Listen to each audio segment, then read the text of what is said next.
De celebrarse el Día del Poder Judicial, el presidente de la Suprema Corte de Justicia, Luis Henry Molina, declaró no estar conforme con la mora en que incurren tribunales dominicanos para impartir justicia. Esto pese a que bajo su mandato se ha logrado que 508 tribunales de un total de 696 se encuentren al día. A diciembre de 2024, las Cortes de Apelación pasaron de un 37% al día a un 72% al día. Los tribunales de primera instancia de un 24% a un 64%. Y los juzgados de paz de un 53% al 91%.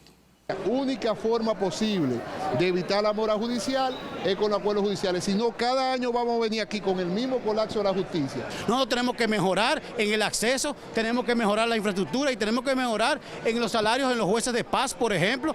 El magistrado Luis Henry Molina pasó balance a sus ejecutorias en presencia de la vicepresidenta de la República, destacando que se consolidó la confianza en la justicia dominicana en los últimos 5 años, gracias a la digitalización de algunos procesos, el uso de herramientas digitales, la aplicación de la Ley 2-2023 y la disciplina jurisdiccional. No descansaremos hasta que ninguna persona tenga que vivir en la incertidumbre por la falta de justicia. Ese es nuestro compromiso. Estamos construyendo un sistema judicial eficiente, accesible, que se pone en el lugar de las personas. Para este año 2025, el presidente de la Suprema anunció la ejecución de un Plan Nacional de Infraestructura, la realización de auditorías para los procesos de selección y promoción de jueces y la publicación de informes sobre los avances de todos los compromisos asumidos para la integridad e independencia judicial. Los actos protocolares por el Día del Poder Judicial también incluyeron una misa de acción de gracias y el depósito de una ofrenda floral en el altar de la patria. Jonan González, CDN. Gracias a Jonan, que nos ha servido de corresponsal para pasar balance a lo que ha sido el Día del Poder Judicial y todos los actos que con ellos se conmemoraban hoy. Mi invitado esta noche es Servio Tulio Castaño, finalmente un hombre que tiene una agenda ocupada y ocupadísima, pero ha sacado el tiempo en este día particularmente especial para hablar justamente del sistema de justicia. Servio Tulio, buenas noches, ¿cómo estás? Gracias, Yulisa, por la invitación y felicidades. Estoy muy feliz de que estés aquí. Feliz año, de verdad, amén. te deseo Igual, lo mejor igual a para ti y a todos los tuyos. Amén, igual para ti. Que este año sea de éxitos en el sistema judicial. Bueno, eso es lo que todos estamos esperando. Bueno, tú escuchaste el discurso del presidente de la Suprema Corte de Justicia, que es una de las instituciones que conforman un sistema, que es el sistema de justicia. Una de las, ese es un ala, pero muy importante. Esa es un ala, pero es probablemente una de las más relevantes. Esa es la verdad, porque es la que le termina dando respuesta a lo que se le somete. Yo creo que hay que analizarlo desde el punto de vista, yo creo que hay que hacer una reflexión. Él hablaba de la mora judicial, que sigue siendo un problema.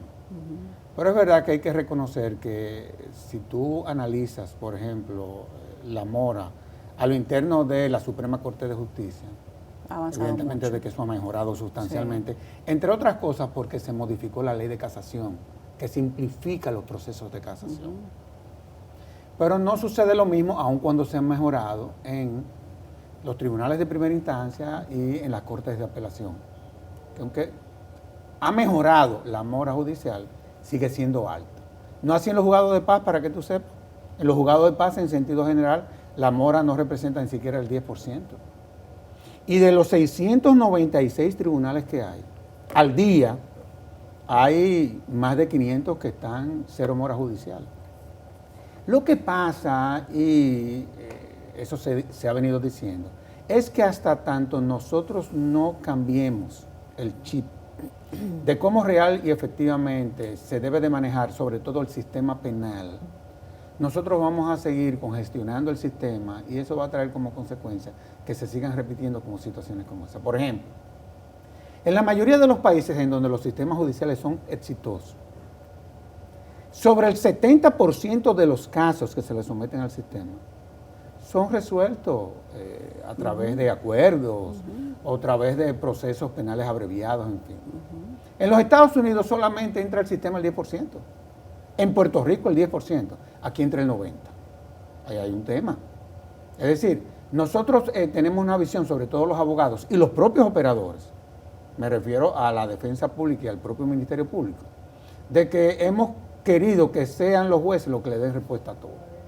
Y muchas veces el sistema se entapona. Entonces yo creo que ese sigue siendo un reto, pero reconociendo que hemos mejorado. Esa es la realidad. Hay un tema también que es importante en todo esto. El presidente de la Suprema Corte de Justicia, una de sus características es que él es un buen gerente. Él es un buen gerente. Y en ese sentido él ha querido tecnificar al Poder Judicial. Y en el marco de esa visión, tú te encuentras con que ya el 100% de las decisiones del Poder Judicial, de todos los tribunales, ya cuentan con la firma digital. Eso es un gran avance. Y eso es un gran avance. Obviamente hay muchísimos retos, como por ejemplo el tema del escalafón. Acuérdate que el Tribunal Constitucional declaró inconstitucional el reglamento que había instrumentado el Consejo Superior del Poder Judicial y todo lo que tiene que ver con seguir fortaleciendo la independencia de ese importante poder del Estado. Pero en sentido general yo pienso que se han cumplido con algunas de las metas y me gustó que él hablara de todo lo que tiene que ver con la construcción de edificaciones. Porque uno de los grandes problemas de los operadores del sistema es en las condiciones en que se encuentran muchos de los tribunales en el país. Y él tiene la gran oportunidad, el año pasado no la tuvo, en esta ocasión él tiene no solamente la oportunidad, sino la obligación de mejorar las condiciones, sobre todo de los recintos en donde se imparte justicia. Y por eso es que tú ves, él no lo dice en su discurso, pero lo insinúa, digamos así. El año pasado el presupuesto del Poder Judicial fue 8.600 millones de pesos. ¿Tú sabes cuánto es este año? 12.900 millones de pesos. Es decir, que le aumentaron un 40% al presupuesto del Poder Judicial. Eso lo que indica es que el Poder Judicial va a contar con los recursos, que a fin de cuentas eso de una u otra forma se traduce en eficiencia, pero también en autonomía e independencia, porque tú cuentas con los recursos para tú fortalecer los mecanismos, por ejemplo, de fiscalización interna. Hay problemas en el Poder Judicial. Claro. Se dan situaciones de corrupción, sobre todo en la jurisdicción inmobiliaria.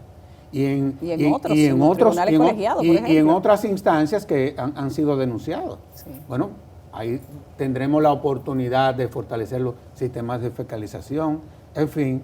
Pero yo creo que hay retos importantes y yo pienso que en esta ocasión el Poder Judicial se encuentra en condiciones más favorables que la que pudo haber tenido en años anteriores. ¿Y qué te parece el manejo digital de los documentos y de los expedientes en el Poder Judicial? ¿Eso qué tanto avance le ha dado? Algunos jueces con los que he conversado dicen que tiene aspectos positivos y tiene aspectos no tan positivos, porque quizás el sistema debe ser ajustado. Pero sin duda que llevar el sistema judicial a pocos papeles, a no tener que andar con cajas, inclusive podría ser motivación para que otras instancias del sector justicia, como el Ministerio Público, claro, por ejemplo, que se encuentra muy rezagado en ese sentido. Dejen de cargar con esa caja negra con amarilla, el problema es que tú tienes los carritos de supermercado, claro, para que sea más ágil. El problema es que volvemos otra vez a hablar no del Poder Judicial, sino del sistema de justicia. Es que tú tienes que tener una visión holística del sistema de justicia. Por ejemplo, tú hablabas del Ministerio Público. Bueno, con relación a eso, se ha avanzado, pero evidentemente de que todos estos procesos de modernización también presentan resistencia, no solamente en el interno del Poder Judicial, sino también entre nosotros los abogados. Recuérdate que cuando el presidente de la Suprema Corte de Justicia comenzó a hablar de ese tema en plena pandemia, le cayó arriba el Colegio de Abogados a la Suprema Corte de Justicia. Y hemos visto cómo eso ha ido avanzando gradualmente, pero yo lo que te puedo decir es que es un proceso. Todo lo que tiene que ver con esa visión de tú cambiar a lo análogo, a lo digital, sí, evidentemente eso es un proceso. Y tiene mucha resistencia. Mucha resistencia entre los operadores. Sí. Tú hablabas del Ministerio Público.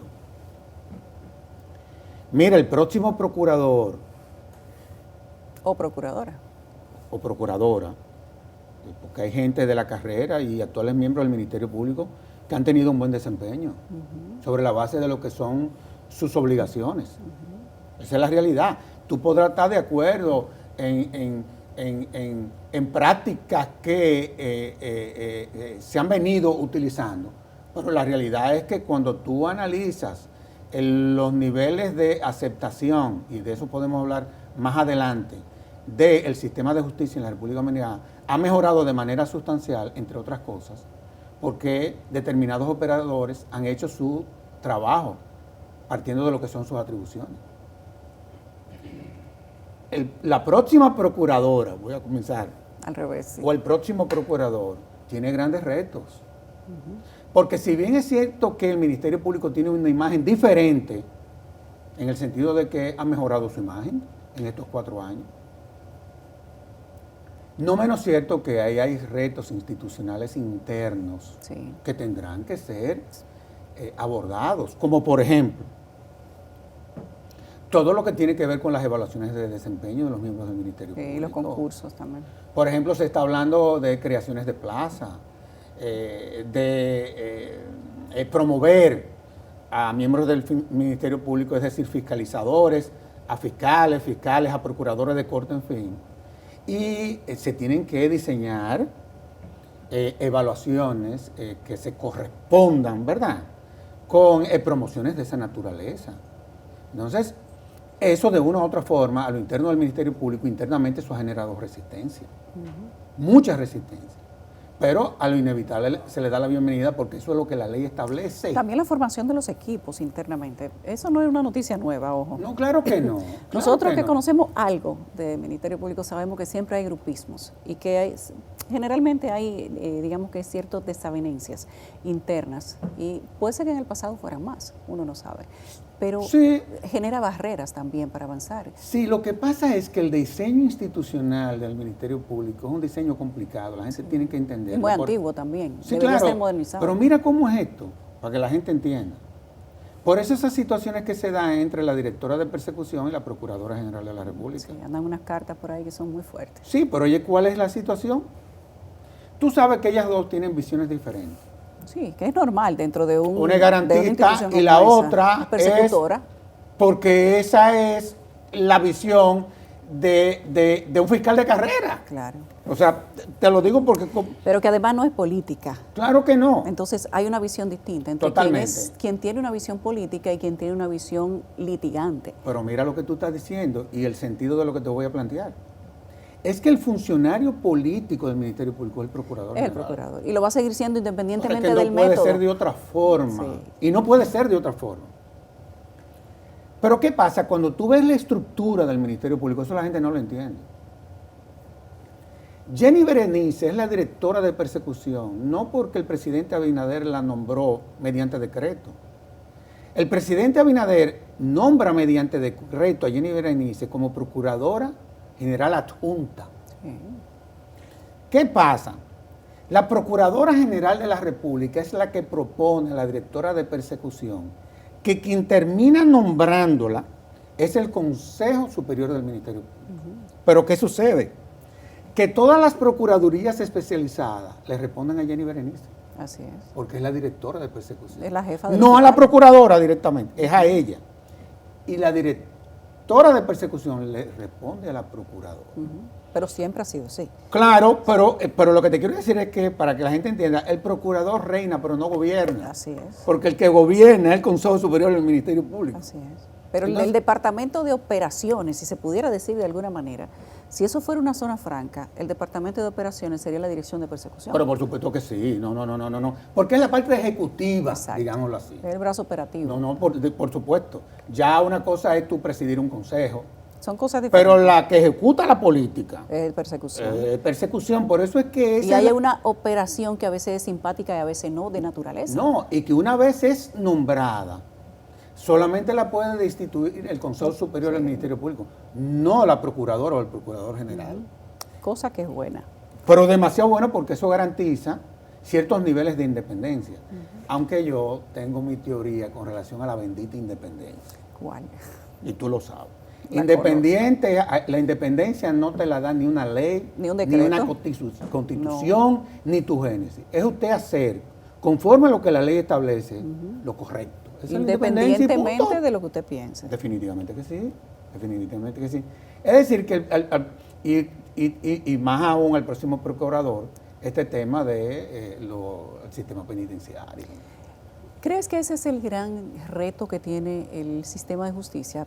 Hablo del sistema de justicia y no solo de la Procuraduría General de la República, que en este caso, en mi opinión, ha hecho un trabajo fatal con el sistema de justicia. Lo descuidó. Con el sistema penitenciario, porque probablemente ha habido mucha atención a otro sistema y no se puede decir que porque se dedicó a perseguir funcionarios, porque eso no le pertenece al Departamento de Persecución, eso le pertenece a otro departamento que ha debido estar pendiente. Correcto, pero han estado, digamos que eso se les salió de la mano.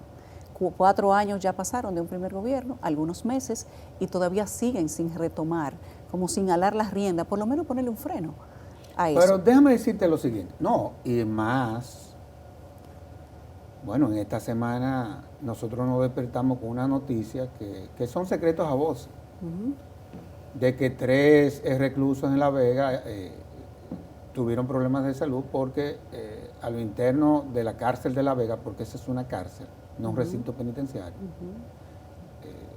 hicieron una competencia de quién fumaba más droga entre ellos. Sí. O sea, fíjate cuál es la situación. O sea, una situación que se ha desbordado. Porque nosotros tenemos un sistema penitenciario bipolar. Nosotros tenemos un sistema que una parte del sistema lo administra la Procuraduría General y otra la administra la Policía Nacional y el Ejército. Y esa parte que administra la Policía Nacional y el Ejército no la controla el Ministerio Público. Ese es un problema. Ahora, ¿qué yo veo en todo esto? Que el presidente entendió que el sistema penitenciario no es una responsabilidad exclusiva del Ministerio Público. Por una sencilla razón. Porque uno de los aspectos que en el marco del diseño de una política criminal que tú tienes que tener en cuenta es tu modelo penitenciario. Y la verdad es que da ganas de llorar. Solamente tú tienes que leer los informes que hacemos desde la defensa pública. Sí. Que no es una ocurrencia nuestra, es porque la ley nos faculta a que nosotros desde la defensa pública tengamos que anualmente rendir un informe de cuál es la situación, no solamente de los recursos, sino también de los 42 recintos penitenciarios que tenemos. Y evidentemente de que eso da ganas de llorar. ¿Qué hay positivo en esto? Yo veo. Qué optimista yo estoy, ¿eh? Qué bueno, empezando el año hay que estar optimista. ¿Ves? Que el presidente nombre una comisión que encabeza Jorge Subero Isa, que es verdad que está haciendo un trabajo. Y sucede que a mediados de este año van a ser trasladados 2.600 internos que se encuentran en La Victoria, eso va a ser gradual, pero con la particularidad de que quienes van a administrar las parras van a ser agentes penitenciarios y no los policías. Los llamados BTP, que son BTP. personas Sí, formadas que tienen una formación, en seguridad penitenciaria. Claro, y tienen que no una es lo mismo visión, que un policía. ¿Perdón? Que no es lo mismo que un policía, Bueno, salvando la diferencia porque hay muy buenos policías No, también. pero la mayoría, a mí me consta. Pero que por su naturaleza no es atribución de un policía administrar un recinto Así es. penitenciario. Pero un BTP no te deja pasar droga, un BTP no te pasa un celular. En principio, porque se ha dado situaciones en donde se han presentado situaciones como esa, pero los sistemas pero de han consecuencia sido funcionan. excepciones. Sí, pero los sistemas de consecuencia funcionan. Así es. Han sido separados de la Procuraduría. En cambio, alcaldes que han estado en La Victoria, lo que se ha hecho es que lo han trasladado a otra posición. Así es. Entonces, esa es la diferencia. Hay una dualidad en el sistema. Tú dices que es bipolar y no me parece que es exactamente lo que sucede. Había un compromiso de República Dominicana cuando firmó el acuerdo de la ONU de hacer que el sistema tradicional, las cárceles, pasaran a ser centros modelos del sistema penitenciario.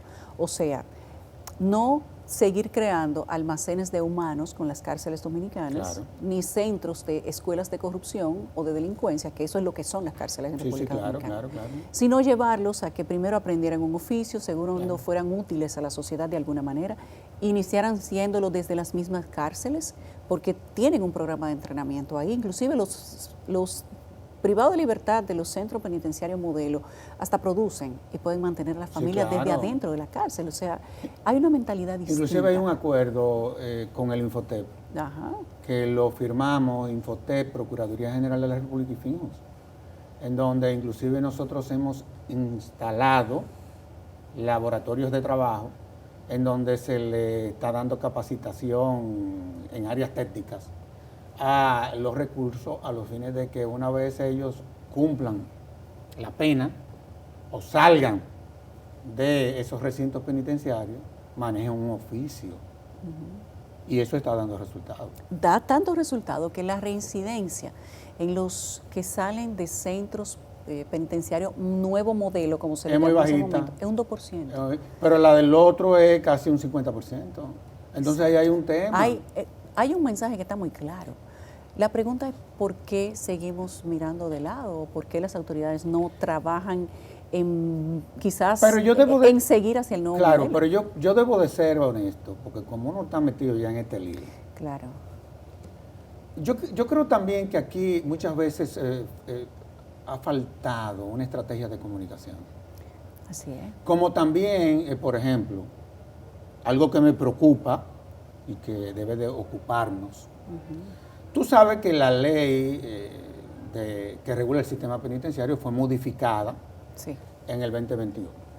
Esa ley establecía que en un plazo breve tenía que instrumentarse los reglamentos. Sí, y no están los reglamentos. De eso hace 3 años los reglamentos no los hemos promulgado. ¿A quién le toca hacer los reglamentos? A la Procuraduría General de la República. El tema está en que hay un conflicto entre la Procuraduría y la Consultoría Jurídica de a quién le corresponde la atribución. Pero es que esas son cosas que se resuelven tan fácil, porque tú nada más te tienes que juntar. Y lo que suma no hace daño. Claro. O sea, nosotros no somos miembros ni del Ministerio Público ni de la Consultoría Jurídica. Pero como think tank hemos trabajado conjuntamente con esas instituciones muchísimas propuestas normativas que han sido aprobadas. Entonces, esas son de las cosas que nosotros tenemos que poner sobre la mesa. Pero en 3 años se ha podido hacer quizá una mesa de conversación. Sí, se han hecho. Y presentar propuestas. Sí, pero no se han promulgado. Entonces, tú no puedes implementar una ley que se fundamenta sobre la base de principios. Sin aterrizarlos. Cuya operatividad se le remite a la aprobación y promulgación de un reglamento. Entonces, nos puede pasar como nos pasó con la ley de migración, que aprobamos una ley hermosísima, porque nosotros somos creativos. Tenemos el don de la palabra. No, este es un país, yo no me voy de este país ni loco, este es un país extraordinario. Oye, pero duramos para aprobar los reglamentos. ¿Tú sabes el tiempo que aquí se perdió? Bueno, tenemos otras leyes importantísimas también que están ahí pendientes de un reglamento. Sí, pero para mí uno de los retos del 2025 es la aprobación del Código Penal. De eso quiero que hablemos cuando regresemos de la pausa. ¿Cuáles son los retos que tiene el país en materia de justicia para el 2025? Imaginando que contamos con la voluntad política y jurídica de que quizás nos elevemos 1 o 2 escalones más en este año, quizás 2 más en 2026 y así hasta completar a 2028, porque los gobiernos deben de tener metas.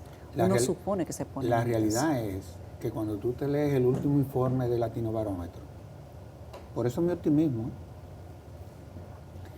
en el año 2019, los niveles de aceptación y credibilidad del Poder Judicial eran un 24%. Así es.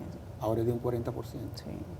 O sea que Hemos algo mejorado. se está haciendo bien. No, algo se está haciendo claro, bien. y ahí se puede continuar en lo que Cambiar se está lo haciendo malo por lo bueno y lo bueno por lo mejor. bien. ¿Cuáles son nuestros retos para 2025 en el supuesto de que tenemos toda la voluntad como país de hacerlo?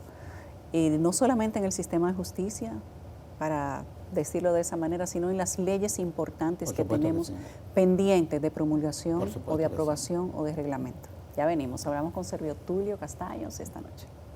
Expectativas para el sistema de justicia en 2025, ¿cuáles son las leyes que están pendientes de aprobación? Leyes muy importantes para el sistema de justicia, pendientes de aprobación, pendientes de promulgación o pendientes de reglamento. ¿Y cuáles son los retos que tenemos como sistema de justicia en sentido general? Poder Judicial, Ministerio Público, otras instituciones que nos permitan avanzar un par de escalones para este año, Servio. Bueno, te hablaba del Código Penal. O sea, Pero eso es llover sobre mojado. Uno no sabe ya qué es lo que impide el Código Penal, porque las 3 causales no son. No, porque al fin de cuentas ya eso se pactó, eso no va. Exacto. Ya, Entonces, ¿por qué y no ya se no aprueba? vamos a pelear más eso. Pero además sabemos que cuando se quiere aprobar una ley se aprueba, como hemos tenido varios ejemplos a final del año 2024. O la ley de trata y tráfico, que fue uno de los grandes avances. Sí. Nosotros trabajamos en esa propuesta de modificación a esa normativa y ese fue un gran paso de avance, un tanto como para ser más efectiva. Y se ha trabajado muy bien en Sí, materia no, de no, trata no. tráfico. Y además es que ya el Ministerio Público y la propia policía Y la cuenta con policía. herramientas que pueden garantizar una Y buena con investigación. gente muy entrenada. Hay gente muy buena en materia de No, tráfico. pero no, tanto no. en la policía como en la No, y procuraduría. eso se está comenzando a reconocer inclusive hasta internacionalmente. Internacionalmente, así es. Vamos al bendito Código Penal, porque oye, ¿qué es lo que pasa? Nosotros estamos desde el 97 con esto, desde cuando yo era consultor jurídico del Congreso. Es terrible. Desde cuando yo era consultor jurídico del Congreso, que ya eso estaba listo en el Congreso. Te estoy hablando del 2002. Ya el tema de la discriminación ya nos pusimos de acuerdo, ya se arregló. Sí. El código está listo. ¿Qué es lo que hay que hacer con el bendito código? Aprobarlo. ¿Por qué no se aprueba, Servio? Porque por las 3 Mira, causales no, eso está No, hablado ya. Eso fue lo que el viento se llevó. Eso no va. No, y además el código hay que aprobarlo. Hay que aprobarlo. Por una sencilla razón. Es que cómo tú puedes diseñar una política criminal donde la modalidad del crimen cambió Con un código en anterior pleno que no la siglo reconoce. XXI con código del siglo XIX. Eso es Así imposible. Es imposible. No lo puedo. Pero más aún, al Ministerio Público, y a mí se me ha secado la lengua de decir esto. Uno de los grandes inconvenientes, es más, un día tú te juntas con Jenny Berenice, o con la fiscal del distrito, que es muy buena también, que es una que hace grandes aportes. Es excelente la fiscalía. Ella es muy buena. Y tú te vas a dar cuenta, la brega que le da a ellos poder instrumentar expedientes que no están tipificados en la legislación dominicana. Porque tú sabes, porque tú eres abogada, la gente cree que ella no es abogada, pero tú eres abogada. Y dejaste eso. Yo soy estudiante. No. Tú sabes que los delitos y los crímenes lo constituyen una serie de elementos. Cuando tú construyes la teoría de un caso, y tú sabes de eso también, para que la gente lo sepa, y tú tipificas cuál es el delito o el crimen que va a sustentar la acusación, tú tienes que identificar los elementos constitutivos. Claro. ¿Qué le pasa al Ministerio Público? Que tiene que ser creativo. Y entonces, investigaciones que muchas veces al Ministerio Público le cuesta hacerlas, se le caen en el tribunal porque No tiene fundamento. como el juez está para garantizar derechos, Claro. el juez dice no. Para que la gente lo entienda más fácil, tú eres mejor profesor que yo, por supuesto.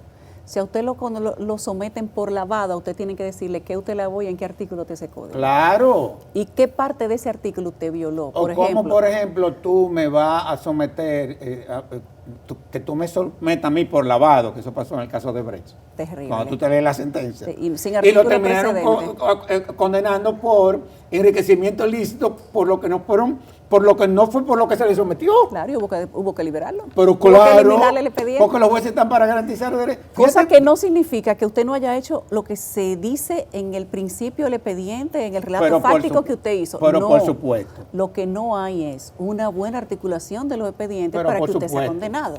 Entonces, ese es un tema del Código Penal. Yo creo que hay que empujar para que en la Pero próxima ¿qué más? legislatura... ¿Cómo más se puede empujar eso? ¿De quién depende? ¿Qué se necesita? Mira, Porque yo creo... estamos todos sabemos que hay que aprobar el Código Penal. Pero que todos estamos de acuerdo ya. ¿Y por qué no se aprueba? Yo creo que faltaría ya poner eso en la agenda Un tema de voluntad, tal vez. Yo no por creo ejemplo, ya. por ejemplo, estamos siendo políticamente correctos. Usted y yo tenemos la facilidad de jugar un juego que ambos conocemos. Ser políticamente correcto, pero sabemos lo que pasa. Se aprobó la ley del DNI en Navidad del 2023. Todo el mundo estaba celebrando, tirando sus fuegos artificiales. Pasaron la ley del DNI. La modificación constitucional pasó sin pena ni gloria. Si había que embullar la gente, como se dice en Santiago, se embulló la gente de la manera que usted quiera. Embullaron, se pasó la modificación constitucional. El proyecto de ley para hacer... La modificación a la ley de trata y tráfico de personas. También. El proyecto de ley para Aerodón, para que se pudiera extender, o sea, cosas tan dramáticas. Y podría mencionar muchos proyectos de ley que están ahí, que han sido menos mencionados, pero menciono esos para que la gente sepa, el de los fideicomisos, simplemente para que la gente tenga ejemplos recientes, que pueda recordar con memoria corta, de que probablemente no habían elementos suficientes para que eso se aprobara y se aprobó. Claro, pero déjame decirte algo más. Y eso es mucho más que el Código Penal. Claro que sí, pero déjame decirte algo más. Hay una ley que protege a las víctimas y testigos. Sí, así es. La eso conozco. Es fundamental, eso hay que aprobarlo. Bueno, ya se va a aprobar la modificación a la ley orgánica del Consejo Nacional de la Magistratura para nombrar a la bendita procuradora o el bendito procurador. Independiente. Y los 7 adjuntos. Sí. Así como para poder nombrar a 4 jueces de la Suprema Corte de Justicia que salen. Y para poder evaluar y confirmar en fin, a los jueces del Tribunal Superior Electoral. Es decir, hay una agenda. Yo creo que eso valdría la pena ponerlo de nuevo sobre la mesa. No creo que en el mes de enero, porque la legislatura termina, creo que la próxima semana, el 26 de enero. Pero viene otra nueva legislatura el 27 de enero. El presidente tiene una gran ventaja ahora. El presidente no se va a reelegir. Con relación al tema del Código Penal, si lo aprueban sin las 3 causales, quizás si él se hubiese tenido que reelegir, él hubiese tenido que tal vez eso le pesa. Observar el código, porque ese fue un compromiso que él hizo. Pero él ya no se va a presentar. Eso es número 1. Amén de que las mujeres digan que él la engañó. Eso ya no va a tener peso político para él. Esa es la realidad. También.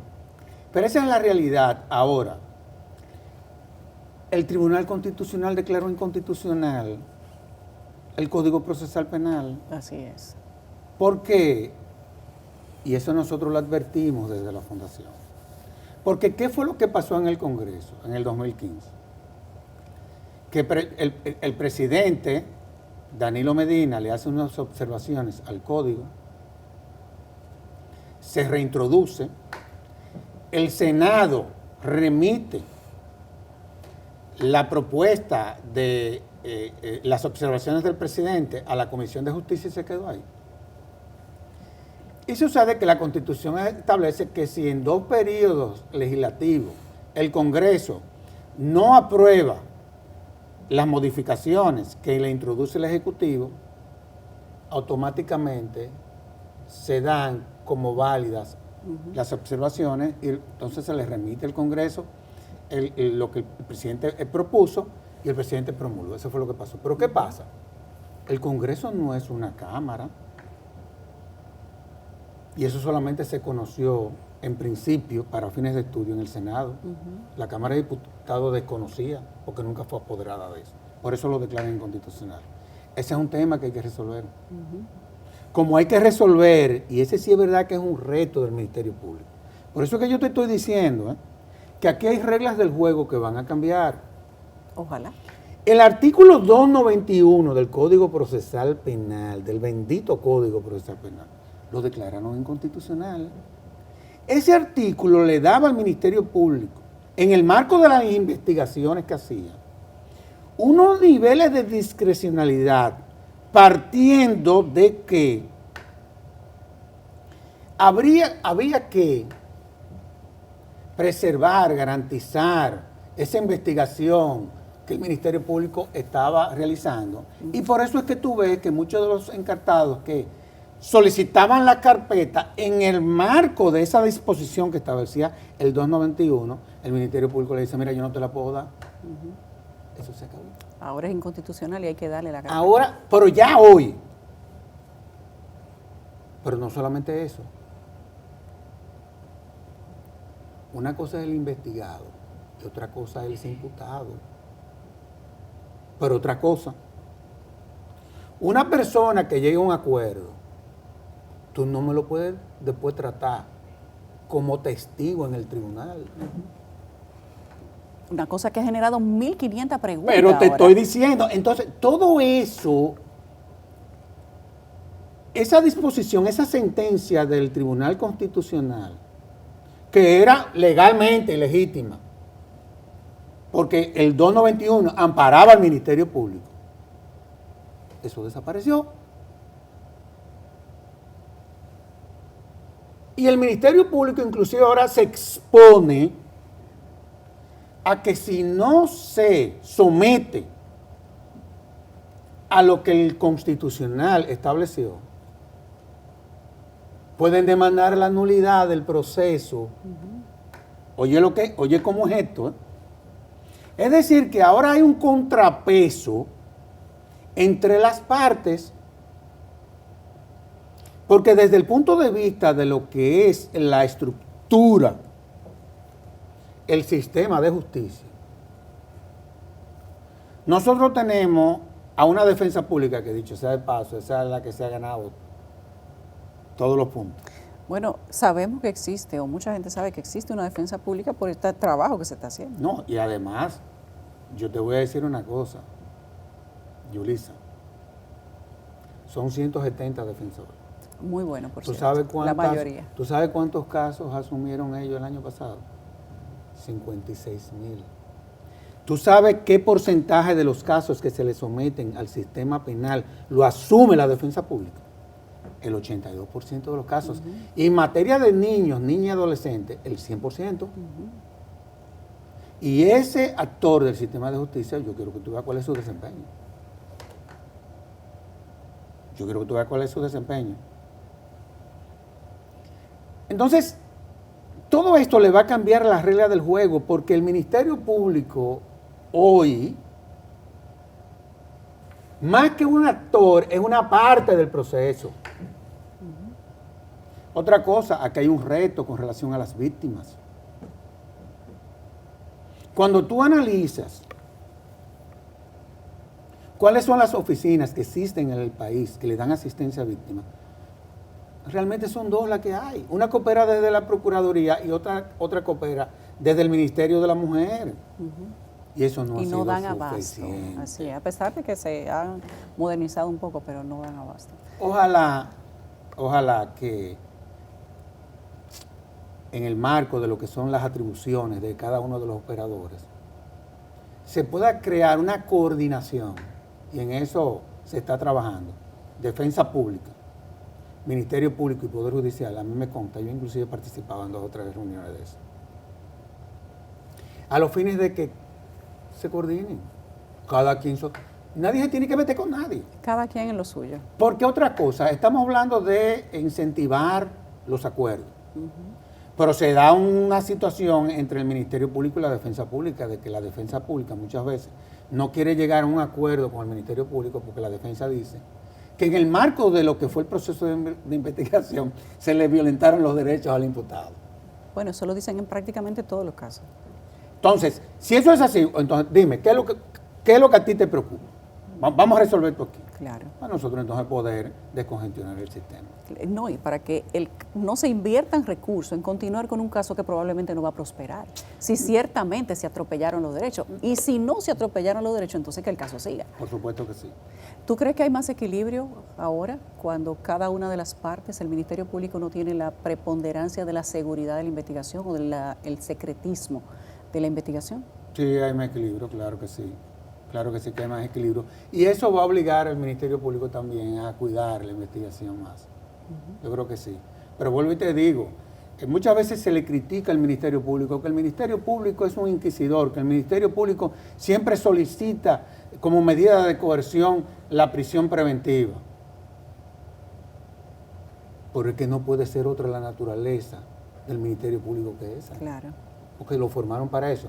El tema está en que, y al final, son los jueces que se la conceden. Ahí entramos en una discusión diferente, pero vamos a dejarlo hasta ahí.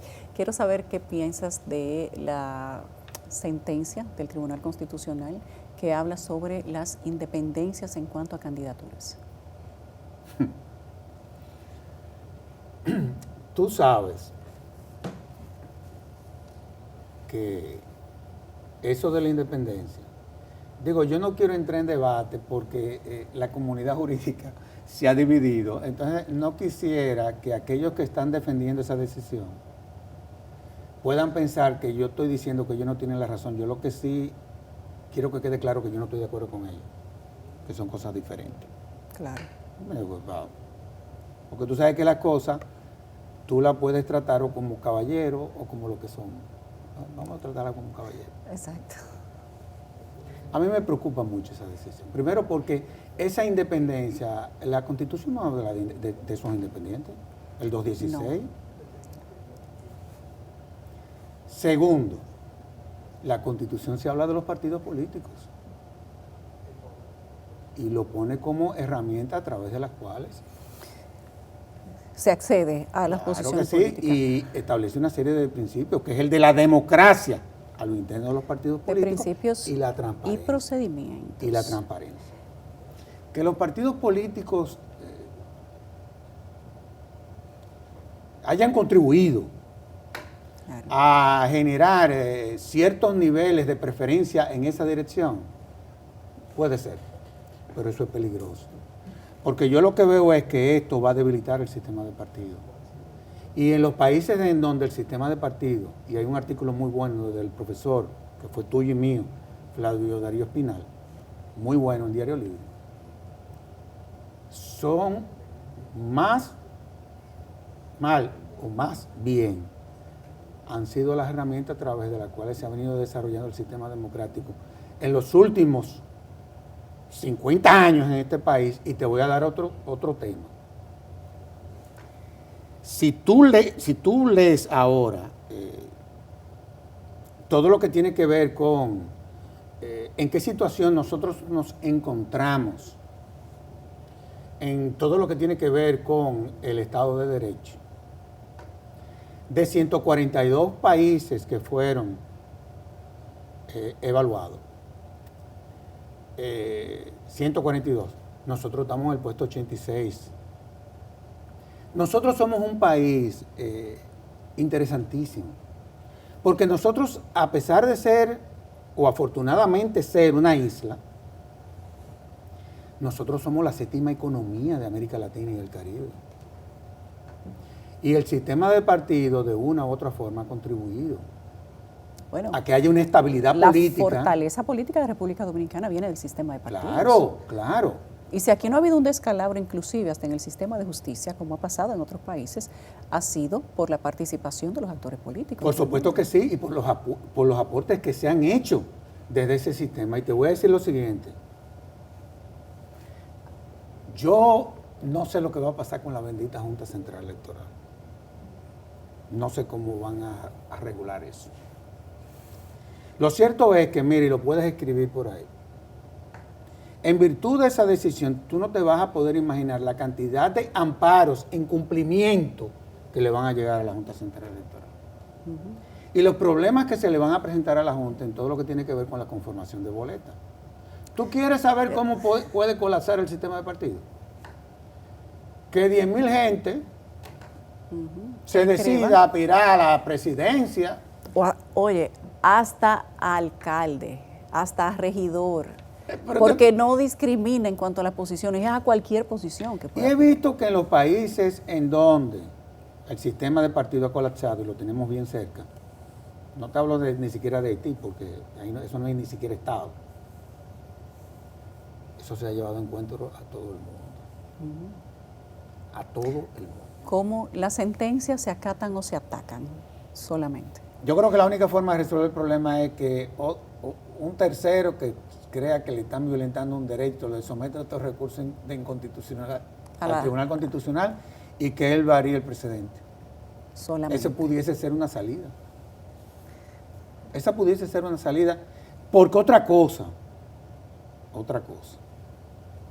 A nosotros nos vincula mucho con el bendito Tribunal Constitucional, porque hemos tenido desde su génesis una relación.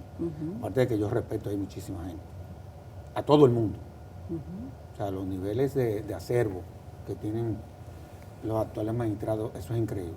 Ahora bien, no basta el acervo jurídico en un tribunal constitucional. Así es. Un tribunal constitucional no es una cuarta sala de la Suprema Corte de Justicia. Un tribunal constitucional es donde se conoce la parte política de la justicia. Y del derecho. Por eso, tú tienes no solamente que manejar el acervo jurídico, sino también todo lo que tiene que ver con el olfato político y la visión de Estado. Y la visión de futuro.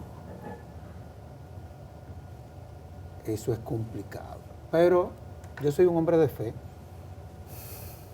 Ojalá. Eso tendrá que resolverse de una u otra forma, porque yo creo que desde el punto de vista inclusive hasta operativo, eso es inviable. Es inviable. Es que eso es inviable. Es inviable y va a ser un reto, no solo para el sistema completo. Imagínate el trabajo de la Junta Central Electoral. Cuando se quieran inscribir de 10, 11, 12 millones de ciudadanos, 1 millón de ciudadanos a N cantidad de cargos que no tienen que ser ni presidente ni vicepresidente. ¿Y qué va a hacer la Junta? La Junta va a aceptar algunos, otros lo va a rechazar. Entonces ahí va a ser discriminatorio. Los amparos de incumplimiento. Exactamente. Entonces eso va a... esa mora de la que estamos hablando, esa va a ser otra. La mora de la Junta Central Electoral. El éxito de este proceso electoral no fue única y exclusivamente de la Junta Central Electoral. Fue porque el Tribunal Superior Electoral supo fallar en tiempo, que dicho sea de paso, tiene 0 mora. 0 mora. Supo fallar en tiempo todos los casos que se le sometieron. Y la Junta Central Electoral tuvo el tiempo de poder diseñar las boletas. Así es. Tú me estás entendiendo lo que yo te estoy diciendo. Es más serio de lo que parece. No, el león no es tan fiero como lo pintan, es más fiero de lo que lo pintan. Exacto. Digo, ahora que se utiliza tanto las faunas y ese tipo de cosas, ¿no? Están de moda la fauna, sobre todo la marítima. Gracias, Servio Tulio. Qué gusto tenerte aquí siempre, dándonos orientaciones interesantes. Le iba a decir dando clases, pero no. Esa es la realidad. Gracias, Yulisa. Y feliz año. Amén. Igual para ti. Y a Fernando un buen abrazo. Siempre se lo doy. Eso se lo voy a dar desde que llegue.